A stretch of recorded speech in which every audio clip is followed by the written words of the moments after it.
think with me, like, I always been big in the movies. So a lot of times if you hear, especially like a verse from me or something, I kind of like throw like a reference in here or there. That's just what I always liked, just growing up. It's pretty much just like cinema. Like, I remember I used to just watch like e-coming attractions just to seeing what movies were coming out.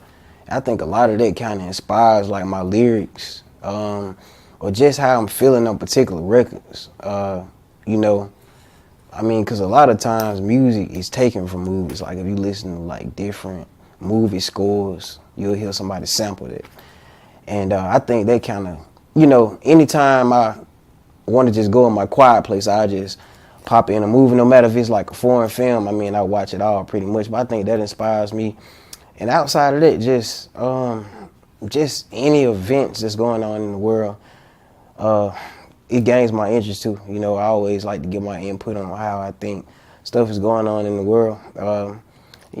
Pretty much, I would say that's it. I think hanging around my family, I enjoy doing that too. And I think that inspires me musically as well. And watching sports, you know, I'm a big ESPN junkie, especially like the NBA. So during NBA season, I'm watching every game. I'm giving my input on who's gonna win the championship, even if I'm wrong. Everything, pretty much. A lot of times, well, the majority of motivation comes from general conversation.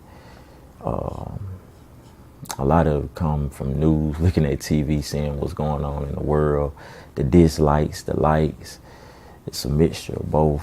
I do going out sometime, but mostly I keep the same circle of friends, probably at the house, get-togethers, chilling, playing cards, play the game sometime. That'll do it for me. I watch a lot of movies. I read books, seldomly, not a whole lot, but I try to do at least one or two a month.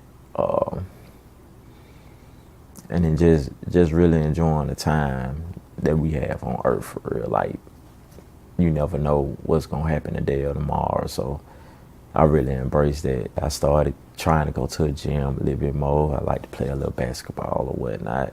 Spending time with my nephews, and like, for the most part, that's about it. Like, that's what most of the time that I do goes to. Well, for me, aside from the music, I think the biggest thing was just living a little bit more, doing a little bit more, being active.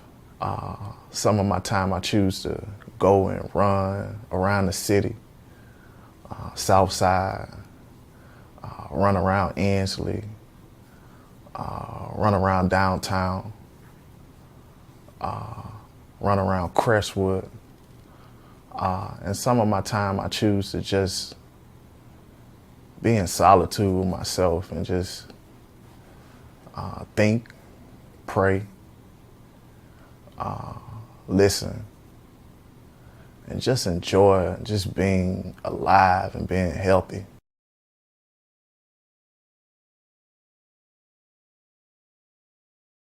To me, what I get from Birmingham that applies to the group and to the music, it's really just perseverance.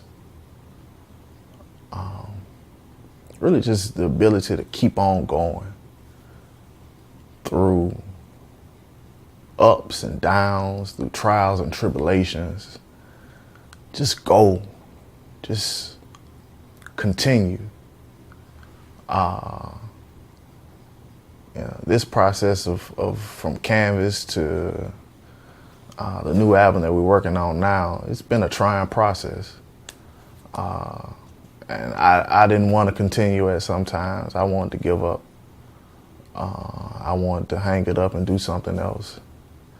And I've expressed this to Kels and to Dotta, like, you know. But I think Birmingham has just taught me to persevere in whatever arena you're in life. Just keep going. So I think that's one of the biggest things that the city has taught me. I really think everything about the city the good, the bad, the ugly. I think all that helps, I think, everyone to a certain degree become who they are. And the love for my city that I have is like, it's crazy, it's phenomenal, because that's another one of the reasons, I guess, why we go so hard. Because when you think about the city, and even on the rap, I feel like, I don't think they understand that, yeah, we Southern, we from the South, we country. I embrace it to the fullest, but we intelligent, we smart, and we know how to rap, and we know how to do everything else. You know what I'm saying? So I think when you take that all in with the world against you, like, they don't expect, we try to give the unexpected. Just growing up, like from elementary school, it was always drilled into your head about the civil rights era, especially with a lot of it happening here. So I think that in itself makes you look at social situations differently, because you walking on the streets where these events happened. Like, you passing by churches, they got bombed, or, you know, just talking to people who went through the struggle. So when you start molding your music, you mold your music around the history of the city. So it kind of makes your sound different, especially, like, you might not be totally conscious, but you conscious of the fact of what happened here. And, you know, situations like that you have to, like, tackle, you have to talk about, not necessarily all the time, but it's just part of your history. And I think by that, just coming from this city, it just, you know, it just molds you as a better person. It gives you a view on, you know, how the world really is. I mean, how it used to be. And I think that just molds your music, it molds you.